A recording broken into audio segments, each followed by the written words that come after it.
నమస్కారం. రేపటి ఆశల వారధి యువకు స్వాగతం. ఎలాంటి విద్యార్థికైనా కీలక దశ 10వ తరగతి.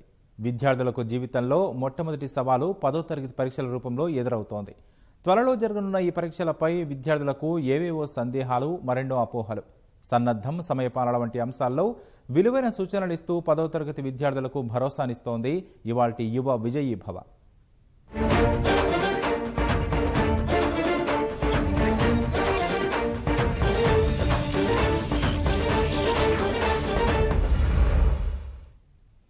తల్లిదండ్రులు, ఉపాధ్యాయులు పెట్టుకునే ఆశలు, అంచనాల్ని నిజం చేసే క్రమంలో విద్యార్థులు తీవ్ర ఒత్తిడికి లోనవుతుంటారు. లక్ష్య సాధనలో తడబడుతుంటారు. 10వ తరగతి పరీక్షల్లో విజయం సాధిస్తే అంతులేని ఆత్మవిశ్వాసం సొంతమవుతుంది. ప్రతిభావంతులుగా గుర్తింపు లభిస్తుంది. విలువైన సూచనలు, సలహాలతో 10వ తరగతి విద్యార్థుల విజయానికి చక్కని భవిష్యత్తుకు బాసటగా నిలుస్తున్నారు విద్యారంగ నిపుణులు జేఎస్ పరంజ్యోతి. రెండు రాష్ట్రాల 10వ తరగతి పరీక్షలకు సిద్ధమవుతున్నటువంటి విద్యార్థులందరికీ బెస్ట్ విషెస్. అయితే మీరు ఎంత ఎక్కువగా విజయాన్ని సొంతం చేసుకోవాలని కోరుకుంటున్నారు అనేది ముఖ్యం కాదు. కానీ ఆ విజయాన్ని మీ సొంతం చేసుకోవటానికి మీరెంతగా నిబద్ధతతో, నిజాయితీతో, సంకల్పంతో కష్టపడటాన్ని ఇష్టపడి సిద్ధమవుతున్నారు అనేదే ముఖ్యం. ప్రణాళిక సరిగ్గా చేసుకోవటం ద్వారా తమ విజయాన్ని తమ సొంతం చేసుకోవాలి అనే సంకల్పంతో ముందుకు సాగుతుంటారు. 10వ తరగతి పరీక్షలంటేనే మేధో క్రీడ. ఈ మేధో క్రీడకి మిమ్మల్ని అందరినీ ఆహ్వానిస్తూ ఈ మేధో క్రీడలో మీరు ఎలా విజేతలుగా ఉండబోతున్నారో ఇప్పుడు తెలుసుకుందాం. సార్ నమస్కారం, నా పేరు వేదసరయు. పరీక్షలకు కొద్ది వారాల సమయం మాత్రమే ఉన్నది. ఇప్పుడు మా ప్రిపరేషన్ ప్లాన్ ఎలా ఉంటే మేము మంచి రిజల్ట్ సాధించగలుగుతామో చెప్తారా సార్? వేదసరయు, పరీక్షలకి ఇప్పుడు కొద్ది వారాలు మాత్రమే సమయం ఉంది, కరెక్టే. అయితే ఈ కొద్ది వారాలలో మీరు చేసుకునేటటువంటి ఒక మంచి ప్రణాళిక మీ ఫలితాలని ఇంకా ద్విగుణీకృతం చేయగలుగుతుంది. అంటే అడిషనల్ మార్క్స్ మీరు స్కోర్ చేసేలా చేయగలుగుతుంది. ఈ ప్రణాళిక ఎలా చేసుకోవాలి అంటే, మీరు ముందుగా మీ ఫిజికల్ మేనేజ్మెంట్, హెల్త్ మేనేజ్మెంట్, ఇలాంటి సమయంలో శరీరం అధిక సమయాన్ని చదువు కోసం వినియోగిస్తూ ఆ ఒత్తిడిని తట్టుకునేటట్టు మీరు ఎలా మీ శరీరాన్ని ఉంచుకోవాలి అంటే, మంచి బలమైన ఆహారాన్ని భోజనం చేయాలి. బలమైన ఆహారం అంటే మీరు ప్రోటీన్స్ ఉన్నటువంటి భోజనాన్ని కొంచెం తక్కువగా తీసుకుంటూ ఫైబర్ ఉన్నటువంటి భోజనాన్ని ఇంకెక్కువగా తీసుకోవాలి. రోజు తప్పకుండా ఒక అరగంటైనా మంచి ఏదైనా ఒక గేమ్లో చెమట కలిగేటట్టు ఆడుకోవాలి. శరీరానికి మనసుకు ఎంత శ్రమనిస్తున్నామో ఆ శారీరక శ్రమ ద్వారా ఆ మనస్సు శ్రమ అనేది బ్యాలెన్స్ అవుతుంది. కాబట్టి చాలా చక్కగా కనీసం రోజుకు ఒక అరగంటైనా ఏదైనా ఒక క్రీడలో మీరు చక్కగా ఆడుకోవాలి. దాని తర్వాత మీ శరీరం ఆరోగ్యం విషయంలో ఎప్పుడు శ్రద్ధ తీసుకోవాలి. మీకు ఎలాంటి అనారోగ్యం ఈ సమయంలో దగ్గర రాకుండా చూసుకోవాలి. చదువుకునేటప్పుడు ఎప్పుడు కూడా ఒక మంచి టేబుల్, ఒక చైర్ మీకంటూ చదువు కోసం అలాట్ చేసుకోండి. అలా ఒక మంచి టేబుల్, చైర్ అలాట్ చేసుకొని అక్కడ మీరు చదువుకోవడానికి కావాల్సినటువంటి మెటీరియల్ మేనేజ్మెంట్, మీరు ఏవైతే మెటీరియల్స్ మీకు అవసరమో మీ సబ్జెక్టు పుస్తకాలని మెయింటైన్ చేసుకుంటూ ఉండాలి, సరిగ్గా పెట్టుకోవాలి. అట్లాగే చదివేటప్పుడు మీరు చదువును ప్రారంభించే ముందు మీ టైం మేనేజ్మెంట్ చాలా ముఖ్యం. ఏ టైం నుంచి ఏ టైం వరకు ఏ సబ్జెక్ట్ని, ఏ చాప్టర్ని, ఏ కాన్సెప్ట్ని చదువుతారు అనేది క్లియర్గా మీరు మెన్షన్ చేసుకోవాలి. ఇంకా ఒక మాటలో చెప్పాలి అనంటే, మీరు ప్రతి సబ్జెక్ట్లో ఉన్నటువంటి లెసన్స్కి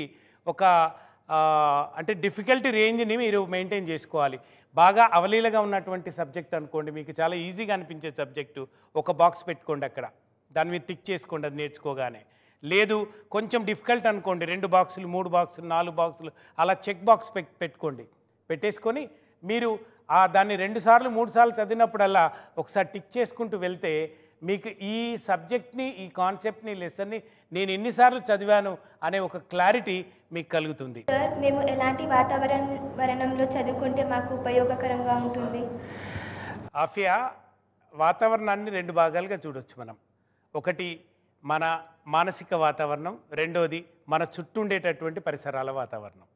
మానసిక వాతావరణం ఏమిటి అంటే ఎలాంటి ఆలోచనలతో మనం చదువును ప్రారంభిస్తున్నాము, కాన్ఫిడెంట్గా ఏ పని చేసే ముందైనా కూడా మానసికంగా నేను ఇది సాధించగలను అనేటటువంటి ఒక మానసిక సంసిద్ధతతో మనం గనుక పనిని ప్రారంభించినట్టయితే అది దాని ఫలితం మనకు సంపూర్ణంగా లభ్యమవుతుంది.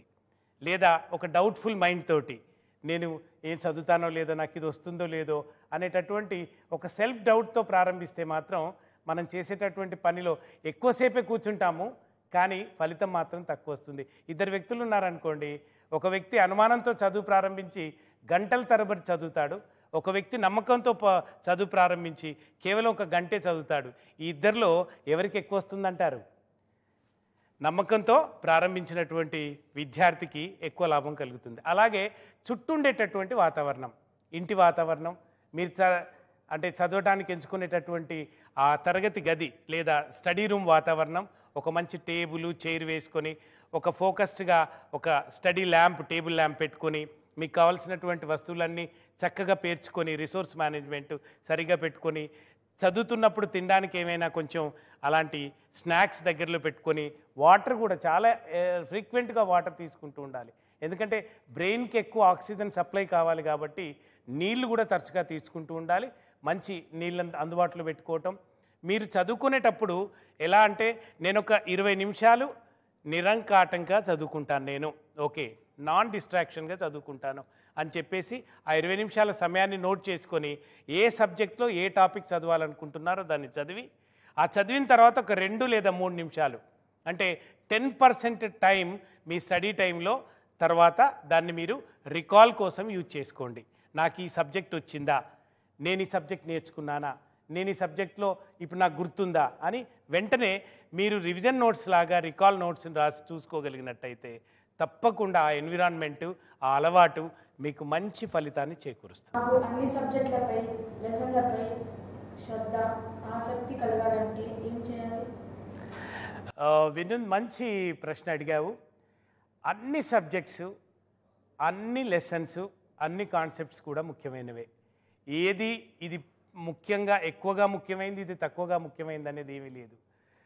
ప్రతి క్వశ్చన్ను కూడా పరీక్షలో వచ్చేది ఏ సబ్జెక్ట్లో నుంచి అయినా, ఏ లెసన్లో నుంచి అయినా, ఏ కాన్సెప్ట్ పైన అయినా రావచ్చు. ఈ విషయాన్ని మనం గుర్తులో పెట్టుకోవాలి ముందుగాల. ఇది ప్రాధాన్యమైనది, ఇది ముఖ్యమైనది అనే భావన మనకు కలిగితే తప్పకుండా దాని మీద మనకు ఆసక్తి కలుగుతుంది. తర్వాత కొన్ని విషయాలు సబ్జెక్ట్స్ మీద మనకు ఒక రకమైనటువంటి భయం ఉంటుంది, ఫోబియా అంటాం మనం, సబ్జెక్ట్ ఫోబియా అంటాం లేదా కాన్సెప్ట్ ఫోబియా అంటాం. ఇది చాలా కష్టమట, ఇది నేర్చుకోవటం ఇబ్బంది అట అనేటటువంటి భావన మనలో కలుగుద్ది. అలా కాకుండా ప్రతి సబ్జెక్టు, ప్రతి లెసను, ప్రతి కాన్సెప్ట్ కూడా సులభంగా నేర్చుకోవచ్చు. నేర్చుకోవటానికి కొన్ని పద్ధతులు ఉన్నాయి. ఆ పద్ధతుల్ని అనుసరించినట్టయితే ఎలాంటి సబ్జెక్ట్నైనా కూడా ఈజీగా నేర్చుకోవచ్చు అనే భావన కనుక మనకు కలిగినట్టయితే ప్రతి సబ్జెక్ట్ మీద మనకు ఇంట్రెస్ట్ కలుగుతుంది. అదే మొదటిది, ఏ ప్రశ్న ఏ సబ్జెక్ట్లో నుంచి అయినా, ఏ లెసన్లో నుంచి అయినా, ఏ కాన్సెప్ట్ పైన అయినా రావచ్చు అనేది మొదటిది. రెండవది, ఎంత సంక్లిష్టమైనటువంటి కాన్సెప్ట్నైనా లెసన్ అయినా కూడా దాన్ని నేర్చుకునే పద్ధతిలో అంటే లెర్నింగ్ మెథడ్ కనుక మనం మార్చి నేర్చుకున్నట్టయితే తప్పకుండా అది మనం నేర్చుకోగలము అనేటటువంటిది మనం అవగాహన చేసుకున్నట్టయితే ప్రతి దాని మీద మనకు ఇంట్రెస్ట్ కలుగుతుంది. అలాగే దాన్ని నేర్చుకునేటప్పుడు కొన్ని పద్ధతులు ఉంటాయి. ఓకే అంటే మైండ్ మ్యాప్స్ అనుకోండి, లేదా షార్ట్ నోట్స్ అనుకోండి, వెన్ డయాగ్రామ్స్ అనుకోండి, ఇలాంటి పద్ధతులను ఉపయోగించి నేర్చుకుంటే ఓహో ఇది నేర్చుకోవటం ఇంత సులభమా అనేటటువంటి భావన కలుగుతుంది. నా పేరు క్రేజీ. మేము చదువుకునేటప్పుడు మాకు ఉపయోగపడే అంశాలు ఏమిటి, అలాగే మాకు నష్టం కలిగించే అంశాలు ఏమిటి, వాటి నుండి దూరంగా ఎలా ఉండాలి సార్? క్రేజీ, ఇది చాలామంది పిల్లలకి అంటే ఆందోళన కలిగించేటటువంటి అంశం. ఏంటంటే ముఖ్యంగా పరీక్షలకు ప్రిపేర్ అవుతున్నప్పుడు అసలు 20% అంశాలే మనకు చేయదగినవి ఉంటాయి, టు డూ లిస్ట్ అన్నట్టు. మనం చేయకూడని దాదాపు 80% ఉంటాయి. ఆ 80% అంశాలు ఏమిటి, వేటి వలన మనం చదువు లక్ష్యానికి దూరం అవుతుంటామనే విషయాన్ని మనం బాగా గుర్తుపెట్టుకోవాలి. ఫర్ ఎగ్జాంపుల్, ఇలాంటి సమయంలో ముఖ్యంగా మీ ఫోకస్, మీ అటెన్షన్ అనేది కంప్లీట్గా మీ చదువు మీద ఉండేటట్టు చూసుకోవాలి. అందుకు మీ తరచుగా మీ ఫ్రెండ్స్తో, అలాంటి ఫోకస్ ఉన్నటువంటి ఫ్రెండ్స్తోనే మాట్లాడుతూ ఉండాలి, అలాంటి వారితోనే కలవాలి. ఎవరైనా చదువుకునే టైంలో, ముఖ్యంగా ఇప్పుడు మీకు చాలా తక్కువ సమయం ఉంది పరీక్షలకి, అలాంటి టైంలో మీ దగ్గరకు వచ్చి కొందరు అనవసరమైన విషయాలు మాట్లాడుతూ ఉంటారు. అనవసరమైన విషయాలు మాట్లాడేటటువంటి వారికి దూరంగా ఉండండి. సబ్జెక్టు గురించి చర్చించే వాటికి దగ్గరగా ఉండండి.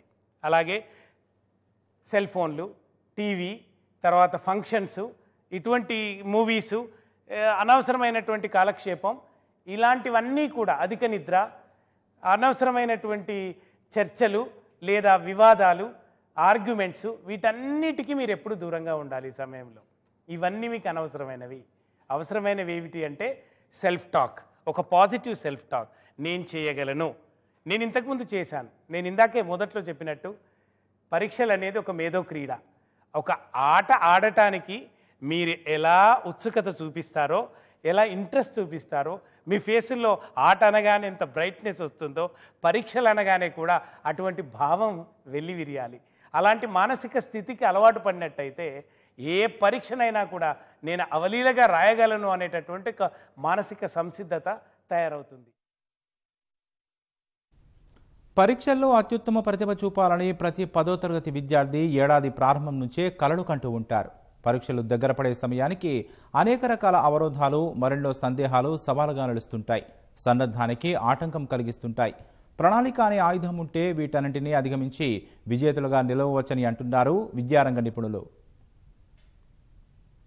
సార్, ఇండివిజువల్ స్టడీ చేస్తే మంచిదా లేదా పేర్ స్టడీయా, గ్రూప్ స్టడీయా, ఏది ఉపయోగకరంగా ఉంటుంది సార్? వేదసరయు, ఇండివిజువల్ స్టడీ మంచి స్టడీ, మనం ఏకాగ్రత పెట్టగలిగినప్పుడు. అయితే పేర్ స్టడీ, గ్రూప్ స్టడీ వలన కూడా కొన్ని లాభాలు ఉన్నాయి. ఇప్పుడు ఇద్దరు అంటే సమానమైనటువంటి ఆసక్తి కలిగినటువంటి పిల్లలు కూర్చొని ఒక సబ్జెక్ట్ చదువుతున్నారనుకోండి, ఆ సబ్జెక్ట్ని వారు చర్చించుకోవటం ద్వారా ఇంకా ఎక్కువగా గుర్తుంటుంది. ఇండివిజువల్గా చదివేటప్పుడు మీరు చదువుతున్నటువంటి అంశాలని పెద్దగా, అంటే రీడ్ అలౌడ్గా చేసినట్టయితే మీ కేవలం కళ్ళతో చదవటం మాత్రమే కాకుండా మీ పంచేంద్రియాల్లో ఎక్కువ సెన్సెస్ ఇన్వాల్వ్ అవుతుండడం జరుగుతుంటుంది. అంటే మీరు బాగా పెద్దగా చదవటం వలన వినటం, శ్రవణం జరుగుతుంది, దాని తర్వాత మీరు ఆలోచించటం జరుగుతుంది. హోల్ బాడీ లెర్నింగ్ అంటారు. ఓకే, మీరు అలా చదివినప్పుడు మీకు ఇండివిజువల్గా అలా పెద్దగా చదువుకోవటానికి ఇండివిజువల్ స్టడీ ఉపయోగపడుతుంది. చర్చించుకోవటానికి కొన్ని అంశాలు మీ ఫ్రెండ్స్కి తెలిసి ఉంటాయి, కొన్ని మీకు తెలిసి ఉండవు. అలాంటి అంశాలను గురించి మీరు ఒక చర్చా పద్ధతిలో, ఒకవేళ ఇండివిజువల్ కానీ ఒక మంచి limited group, a group of 2 or pair of 2 or group of 3 అంటారు. ఓకే, 2 లేదా 3 కూర్చొని ఒక చర్చా పద్ధతిలో చదువుకున్నారనుకోండి, అది ఇంకా ఉపయోగపడుతుంది. ఎందుకంటే ఒక 2 అంశాలు మీరు చెప్తారు, ఒక 2 అంశాలు ఇంకొక ఫ్రెండ్ చెప్తారు, వెరసి అవన్నీ అందరి అంశాలుగా మారిపోతాయి. సార్, మేము పరీక్షలకు వెళ్ళే ముందు, పరీక్షకు వెళ్ళే సమయంలో తీసుకోవాల్సిన జాగ్రత్తలు ఏమిటి సార్? పరీక్షలకు వెళ్ళే ముందు ఒక మంచి మానసిక స్థితిలో వెళ్ళాలి. ఆ రోజు రాత్రి పడుకునే ముందే రేపు నేను పరీక్ష రాయబోతున్నాను, ఇందాక చెప్పాను కదా మేధో క్రీడని ఆడబోతున్నాను. ఓకే, ఆ ఆటలో నేను తప్పకుండా విజయాన్ని సాధిస్తాను, నేను నేర్చుకునేవన్నీ నేను చాలా చక్కగా రాస్తాను, నా హ్యాండ్ రైటింగ్ బాగుంటుంది, నేను గతంలో కూడా మంచి మార్కులు సంపాదించుకున్నాను, ఈ పరీక్షల్లో కూడా ఇంకా ఉత్తమమైనటువంటి నాకు అనుభవం ఎక్కువ వచ్చింది, ఈసారి అన్ని పరీక్షల కంటే నేను ఎక్కువగా ప్రిపేర్ అయ్యాను కాబట్టి, ఎక్కువ ఇష్టపడి కష్టపడుతున్నాను కాబట్టి నాకు మంచి ఫలితం వస్తుంది అనేటటువంటి ఒక భావనతో మీరు ప్రిపేర్ అవుతారు. కాబట్టి అలాంటి మంచి భావనతో మీరు పడుకునే ముందు ఒక చిన్న ధ్యానంలాగా చేసుకొని పడుకోండి. అప్పుడు ఏం చేస్తుంది అంటే మీ కాన్షియస్ మైండ్లో నుంచి మీరు చెప్పినవి మీ సబ్ కాన్షియస్ మైండ్ విని వాటికి తదనుగుణంగా మిమ్మల్ని ప్రిపేర్ చేస్తుంది.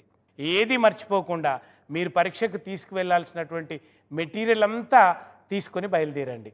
పరీక్ష హాల్కి ఒకరోజు ముందే వెళ్ళి మీ సెంటర్ ఎక్కడుంది, మీ ఇంటి దగ్గర నుంచి సెంటర్కి వెళ్ళటానికి ఎంత సమయం పడుతుంది, ఒకవేళ ట్రాఫిక్ జామ్ అయినా ఎంతసేపట్లో వెళ్ళగలుగుతారని క్యాలిక్యులేట్ చేసుకొని పరీక్షా హాల్కి ఒక 20-30 నిమిషాల ముందుగా వెళ్ళేటట్టు మాత్రం వెళ్ళండి. గంటల తరబడి ఆడ వేచి ఉండేటటువంటి పరిస్థితి ఉండకూడదు. సులభంగా అవలీలగా మీరు రాయగలుగుతారు.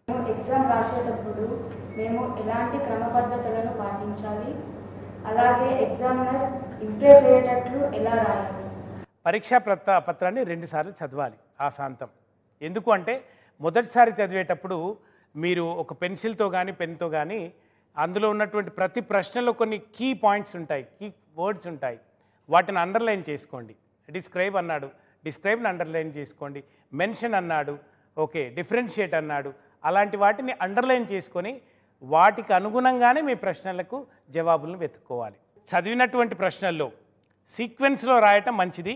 అలా కానప్పుడు ఏ మంచి జవాబు మీకు ఆ ప్రశ్నల్లో తెలుసో ఆ మంచి జవాబు గల ప్రశ్నలకి ముందు జవాబును ముందు రాయండి. ఎందుకంటే మీరు రాసేటప్పుడు చాలా మంచి హ్యాండ్ రైటింగ్లో క్లారిటీతోటి ఎప్పుడు మీరు ఇందాక అడిగారు ఏమని, ఎలా రాస్తే ఎగ్జామినర్ ఇంప్రెస్ అవుతాడు. ఎగ్జామినర్ అంటే పరీక్షా పత్రాలను దిద్దేటటువంటి ఉపాధ్యాయుడికి మీరు ఎంత కష్టపెడితే ఆ జవాబును కనుక్కోవటంలో ఆయన పెన్ను అంత అయిష్టంగా మీకు మార్కులు ఇస్తుంది అని గుర్తించాలి. కాబట్టి ఏ సబ్జెక్టులో ఏ సమయాన్ని ఏ సెక్షన్కి ఎంత సమయాన్ని ఉపయోగించాలో అంతే ఉపయోగించుకుంటూ చివరికి పరీక్ష రాసేసరికి మీకు ఒక 5-10 నిమిషాలు సమయం మిగిలేలా చూసుకోండి. ఆ మిగిలిన సమయంలో చాయిస్ ఉంటాయి కదా మీకంటే. ఇప్పుడు ఒక సెక్షన్లో 4 ప్రశ్నలు ఇచ్చి 3 రాయమన్నారు అనుకోండి, 4వ ప్రశ్నకు కూడా ఆ సమయంలో అదనపు సమయంలో మిగులు సమయంలో మీరు జవాబు రాసినట్టయితే ఒక్కొక్కసారి మీరు రాసినటువంటి 3 ప్రశ్నల కంటే ఈ ప్రశ్నకు మార్కులు ఎక్కువ వస్తే మీకు అప్పుడు మార్కులు వస్తాయి. కాబట్టి దీన్నే 100+ అచీవ్మెంట్ అంటారు అన్నట్టు. మీరు 100 కంటే ఎక్కువ మార్కులు పొందినప్పుడు మీకు మిగతా మార్కుల్ని తగ్గించి 100 మార్కులు వచ్చేటటువంటి అవకాశం ఉంటుంది. కాబట్టి ఎగ్జామినర్ని ఇంప్రెస్ చేయడానికి అదనపు ప్రశ్నలకు కూడా మీరు జవాబులు రాయవచ్చు. సార్, మేము ఎలా చదివితే అన్ని సబ్జెక్ట్స్లో 10/10 సాధించగలం? 10/10 సాధించటం సాధ్యమే. అన్ని సబ్జెక్ట్స్లో 10/10 సాధించాలనేటటువంటి బలమైన కోరిక, పరిశ్రమ అవసరం. You have to make not only hard work but intelligent hard work about every subject. ఇప్పుడు మీరు మ్యాథమెటిక్స్ తీసుకుందాం అనుకుంటున్నారు అనుకోండి ఇంటర్మీడియట్లో, మీరు అప్పుడు ఏం చేస్తారు, మ్యాథ్స్ మీద ఎక్కువ ఫోకస్ చేస్తుంటారు. సైన్స్ తీసుకుందాం అనుకుంటే సైన్స్ మీద ఎక్కువ ఫోకస్ చేస్తుంటారు. కానీ లాంగ్వేజెస్ మీద కొంత తక్కువ ఫోకస్ చేస్తుంటారు. అందుకని మీకు అన్ని సబ్జెక్ట్స్లో 10/10 రావటం అనేది సాధ్యం కాదు. మీరు అన్ని సబ్జెక్టులకు సమానమైనటువంటి ప్రాధాన్యత ఇచ్చి అన్ని సబ్జెక్ట్స్లో 10/10 సాధించాలి అనుకొని ఏ సబ్జెక్ట్లో 10/10 సాధించడానికి ఏ మెలకువలు పాటించాలి, ఏ రకమైనటువంటి శ్రద్ధ తీసుకోవాలి, ఏ రకమైనటువంటి ప్రాధాన్యతను అన్ని రకాల ప్రశ్నల్లో కూడా మొత్తం మార్కులు సంపాదించడానికి కావలసినటువంటి పద్ధతిలో మీరు జ్ఞానాన్ని సంపాదించుకొని ఆ పద్ధతిలో కనుక మీరు ప్రిపేర్ అయినట్టయితే ప్రతి సబ్జెక్టులో కూడా 10/10 సాధించటం అంత కష్టమైనటువంటి పని ఏమీ కాదు. తప్పకుండా 10/10 సాధించగలుగుతారు. సార్, మా జీవిత లక్ష్యం సాధించడానికి 10వ తరగతి పరీక్షలు ఎలా ఉపయోగపడతాయి? ఈ వృత్తిలో నేను స్థిరపడాలి, ఈ వృత్తి ద్వారా నేను నా కుటుంబానికి అభివృద్ధికి, ఈ సమాజానికి నేను సేవ చేయడానికి, నేను వృత్తిలో రాణించాలి అనేటటువంటి సంకల్పం ఉంటుందో అలాంటి పిల్లలు చదివేటటువంటి చదువు అర్థవంతంగాను ఫలవంతంగాను ఉంటుంది. కాబట్టి 10వ తరగతికి ఇప్పటి వరకే 10వ తరగతిలో కుండి జీవితంలో ఏ వృత్తిలో స్థిరపడాలి అనేటటువంటి ఒక స్పష్టత లేనటువంటి వాళ్ళు ఇప్పటికైనా ఏ వృత్తిలో స్థిరపడాలో నిర్ణయించుకోండి. అలా ఏ వృత్తిలో మీరు స్థిరపడాలో నిర్ణయించుకొని ఈ 10వ తరగతికి సిద్ధపడండి. తప్పకుండా మీ ప్రిపరేషన్ అనేది చాలా ఎఫెక్టివ్గా ఉంటుంది. సార్, పరీక్షలు అయిపోయే వరకు మేము ఉల్లాసంగా మరియు కాన్ఫిడెంట్గా ఉండాలంటే ఏం చేయాలి? పరీక్షలు అయిపోయేంత వరకు ఉల్లాసంగా ఉండటం చాలా చాలా అవసరం. దానికి ముందు మీ మనస్సులో ఉన్నటువంటి నెగిటివ్ థాట్స్ని అన్నింటినీ పక్కకు పెట్టేసేయండి. ఇంతవరకు మీరు ఎన్నో పరీక్షల్ని ఇప్పటి వరకు మీరు రాశారు, ఎన్నో విజయాల్ని మీరు సాధించారు. 10వ తరగతి పరీక్షలు రాయటం అసలు పెద్ద ఒక ప్రముఖమైనటువంటి విషయం కానే కాదు. ఇది మీరు రాసిన ఎన్నో పరీక్షల్లో ఇది ఒకానొక పరీక్ష. కాబట్టి ఈ 11 రోజుల పరీక్షల క్రీడా సమయాన్ని చాలా మీరు ఉల్లాసంగా, ఉత్సాహంగా నేను గడపబోతున్నాను అనేటటువంటి ఒక మంచి థాట్ ప్రాసెస్ని డెవలప్ చేసుకోండి. ఓకే, ప్రతి పరీక్ష రాసిన తర్వాత అమ్మయ్య అనుకోకుండా నా ప్రిపరేషన్ని చాలా బ్రహ్మాండంగా నేను ఉపయోగించుకున్నాను అనేటటువంటి భావనతో రండి. రాసిన పరీక్ష తర్వాత ఎప్పుడు కూడా రాసిన పరీక్ష గురించి ఇక చర్చించకండి, రాయవలసిన దాని గురించి మీరు ప్రిపేర్ కండి. ఓకే, అలాగే ప్రతిసారి రాస్తున్న కొద్దీ మీరు బరువు తగ్గుతున్నది అనేటటువంటి భావనకు మీరు వచ్చిండ్రు అనుకోండి, ఉల్లాసం రెట్టింపు అవుతుంది. ఓకే, ఒక రకమైనటువంటి శక్తి ఇంకా పెరుగుతూ పోతుంది. ప్రతి పరీక్ష తర్వాత మీ శక్తి రెట్టింపు అవుతుంది. చివరి పరీక్ష వరకు మీరు ఇంకా మహా ఉత్సాహంతో మీ పరీక్షల్ని మీరు ముగించుకోగలుగుతారు. తల్లిదండ్రులు పిల్లలు పరీక్షలకి సిద్ధమయ్యే సమయం నుంచి పరీక్షలు రాసేంత వరకు కూడా ఏ రకమైనటువంటి పిల్లలకి ఇబ్బంది కలగకుండా చూసుకోవటం చాలా అవసరం. పిల్లలతో ఆర్గ్యుమెంట్స్ చేయటం కానీ, పిల్లల్ని ఇబ్బందికరంగా మానసికంగా కుంగదీసే మాటలు మాట్లాడటం కానీ మీ తల్లిదండ్రులు చేయకపోతే మంచిది.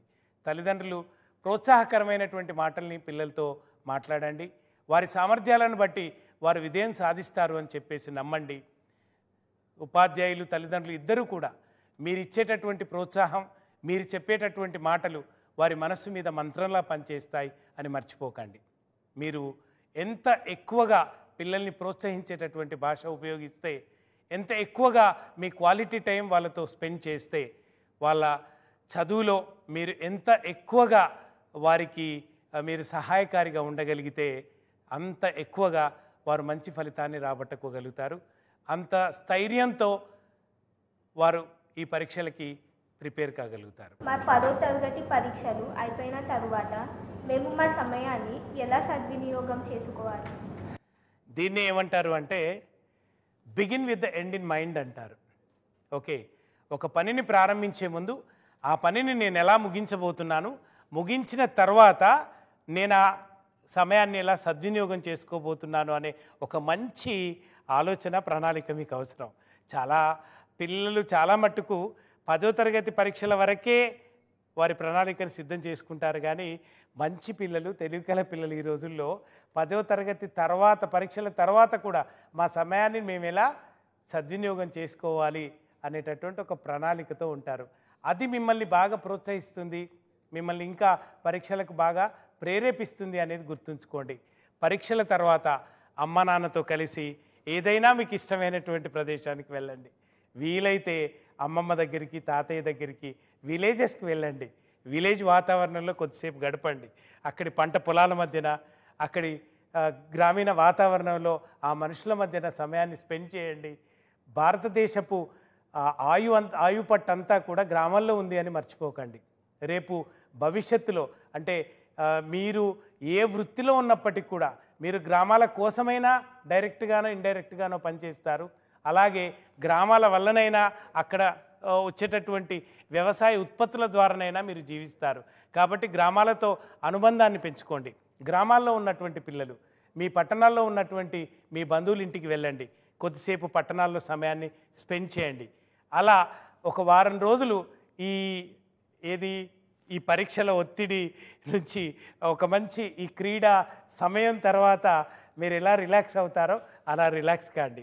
దాని తర్వాత మీరు ఏ కోర్స్ ఎంచుకుందాం అనుకుంటున్నారు, ఏ కాలేజీలో చదువుదాం అనుకుంటున్నారు, ఆ కోర్సుకు సంబంధించినటువంటి పుస్తకాలను సేకరించుకొని ముందే ఆ కోర్సుకు సంబంధించినటువంటి ఒక మంచి అవగాహనని మీరు తెచ్చుకోవటానికి ఆ పుస్తకాలను పరిశీలించండి. ఈ 10వ తరగతి ఫలితాలు మీ జీవితాన్ని మార్చటమే కాదు, మీ కుటుంబాల అభివృద్ధికి, ఈ దేశ పురోగతికి ఎంతో ఉపయోగపడతాయి అనేటటువంటి సత్యాన్ని గుర్తెరగండి. ఈ పరీక్షలు మీకొక మేధో క్రీడలు అనే విషయాన్ని మర్చిపోకండి. ఈ ఆటకి సిద్ధం కండి. Wish you all the best.